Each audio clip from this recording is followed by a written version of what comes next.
नमस्कार दोस्तों, मैं अनुपम मिश्रा आप सभी का स्वागत करता हूं आपके अपने यूट्यूब चैनल फौजी ड्रीम्स में। दोस्तों, जो हमारे विद हेल्थ वाले भाई लोग थे, उनको लेकर के एक मैं बड़ा अपडेट लेकर के आया हूं। जैसा कि हो सकता है आपने नोटिस देख लिया होगा, लेकिन उस पर मैंने अभी तक वीडियो नहीं बनाया था, क्योंकि टाइम की थोड़ी कमी चल रही है।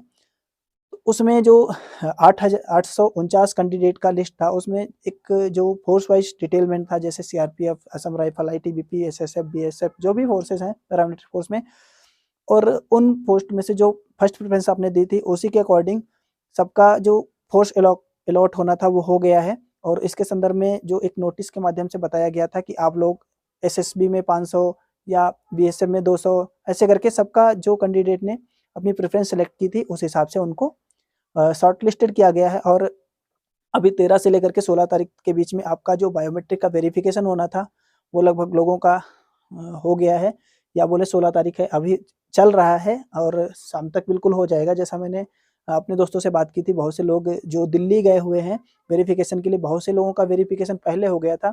अब कुछ भाई लोग बोल रहे हैं कि एसएसबी का जो सीएफएसएल है वो अभी तक नहीं गया है, और बहुत से लोग बोल रहे हैं बीएसएफ का नहीं गया, आईटीबीपी का नहीं गया। तो मैं दोस्तों आपको बता दूं कि जिन लोगों का बायोमेट्रिक या आपका जो हैंड राइटिंग या फिर जो आपका फिंगरप्रिंट है, जो भी है, वो आपका डॉक्यूमेंटेशन में प्रॉब्लम थी और उनको फॉरेंसिक लैब में दोबारा वेरीफाई किया गया। वेरीफाई नहीं हो पाया जिन लोगों का, उन्हीं को बुलाया गया है, बाकी लोगों को नहीं बुलाया गया। ऐसे में जो चंडीगढ़ रीजन का था, जो उसमें आपको बताया था कि आपका जो चंडीगढ़ रीजन का जो सीएफएसएल है कंप्लीट हो चुका है, और उनका जो मतलब जांच होनी है वो फॉरेंसिक लैब, जैसा आप सीएफएसएल का फुल फॉर्म देख सकते हैं नेट के माध्यम से। तो वहाँ पर जो फॉरेंसिक लैब में उनके जो नमूने हैं, जैसे जो फिंगरप्रिंट है, उनको देखा जाएगा, मैच किया जाएगा, और अगर जो बंदे सही पाते जाएंगे उनको वेरीफाई करके उनका रिजल्ट घोषित कर दिया जाएगा। इन सभी में जो टाइम लगने वाला है वो आपका 4 से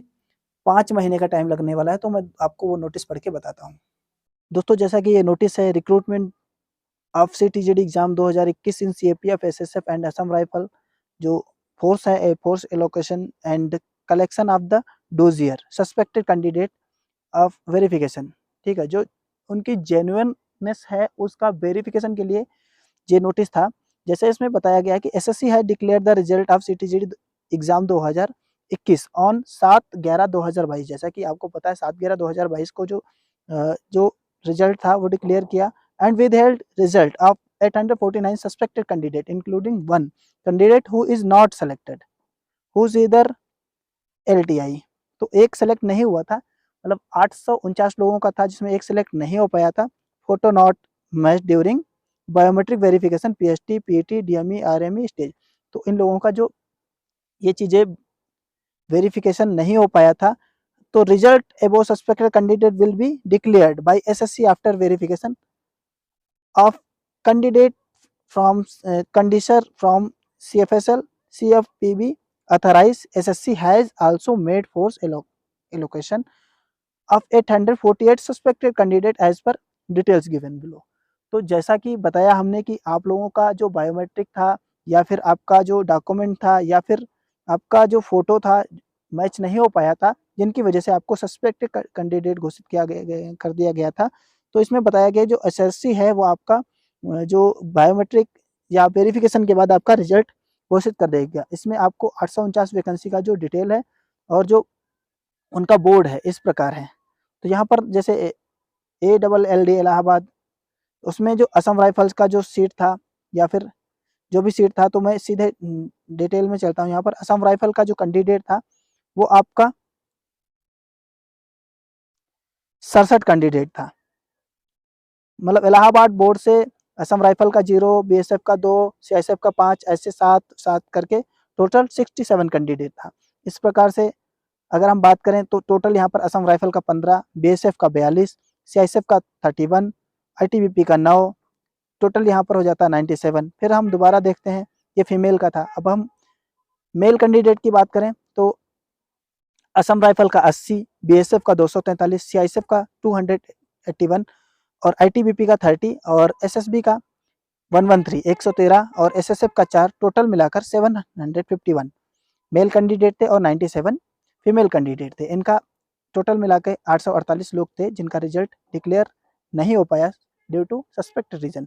फिर यहाँ पर देख सकते हैं कि therefore is suspected to arrange collection of original dossiers in suspect of above suspected candidate from regional recruitment center RRC जिसको बोलते हैं, और of CRPF and there signature. तो इनका जो सिग्नेचर है, हैंड राइटिंग्स है, इनको ध्यान में रखते हुए आपका because on print after verifying कुछ लिख के आ रहा है, तो सॉरी हाँ, यहाँ पर फिंगरप्रिंट, तो जो आपका फिंगरप्रिंट है लिया जाएगा, उसके बाद जो वेरीफाई किया जाएगा और आपकी जो जेन्युइननेस है इसको आइडेंटिफाई करते हुए प्रेफर कर दिया जाएगा किसको, स्टाफ सिलेक्शन कमीशन को, to declared result of issue of offer of appointment in the eligible and fit candidates at your end under the information जो डायरेक्टेड प्लीज। तो ये जो इन्फॉर्मेशन थी, जैसा हमने आपको बताया कि जिसमें 97 फीमेल कैंडिडेट है और 751 मेल कैंडिडेट को मिला करके आपका जो टोटल 848 लोग है, इनका वेरीफाई, जो आपका CFSL वेरीफाई होने के बाद जो डाटा है वो CRPF SSC को दे देगा और SSC आपका जो रिजल्ट है डिक्लेयर कर देगा। तो दोस्तों हमने आपको बताया कि जो आपका जो नोटिस है उसमें कौन सी कैटेगरी में, कौन से फोर्स में कितने कैंडिडेट हैं, कौन से कितने महीने का टाइम लगने वाला है, और किस तरीके से जो आपका जो CFSL का वेरीफाई होना है, किस तरीके से जो प्रोसीजर है, उन सभी प्रोसीजर को फॉलो करके आपका जो रिजल्ट जल्द से जल्द घोषित कर दिया जाएगा। और लास्ट में आपने देखा होगा कि इमीडिएटली एक्शन की बात कही गई है। तो आप लोग बिल्कुल भी टेंशन ना लें, जो भी हमारे जेन्युइन कैंडिडेट हैं उनको बिल्कुल 100% ज्वाइनिंग दी जाएगी और ऐसे में चिंता करने की कोई बात नहीं है। हाँ दोस्तों, मैं एक बात को मानता हूँ, जो चीज़ें पेंडिंग में चली जाती है उनमें थोड़ा सा टाइम लगता है, लेकिन इसका मतलब ये नहीं कि आप लोगों की ज्वाइनिंग नहीं होगी। आप लोग बिल्कुल भी टेंशन ना लें। और जो भाई लोग हमारे विधेयक में थे उन्होंने अभी एग्जाम तो दिया ही होगा 2023 का, तो उसमें भी उतनी ही जोर शोर के साथ, उतनी ही मेहनत के साथ पार्टिसिपेट करें जितनी मेहनत के साथ लास्ट टाइम में किया था। और इस बार ध्यान रखें कि आपका जो बायोमेट्रिक है वो मिसमैच ना होने पाए, क्योंकि आपका जो 4 से 5 महीने का टाइम उधर लगने वाला है, जो 2021-22 की वैकेंसी थी, और इसमें भी लगभग सेम टाइम लगने वाला है, 1-2 महीने का अंतर है। तो क्यों ना हम दोनों भर्ती जो हमारी हैं उनमें हम अच्छा परफॉर्मेंस करें और फाइनल सिलेक्शन लें। तो दोस्तों आज के इस वीडियो में इतना ही, मिलते हैं एक नई जानकारी के साथ एक नए वीडियो में, तब तक के लिए जय हिंद, जय भारत।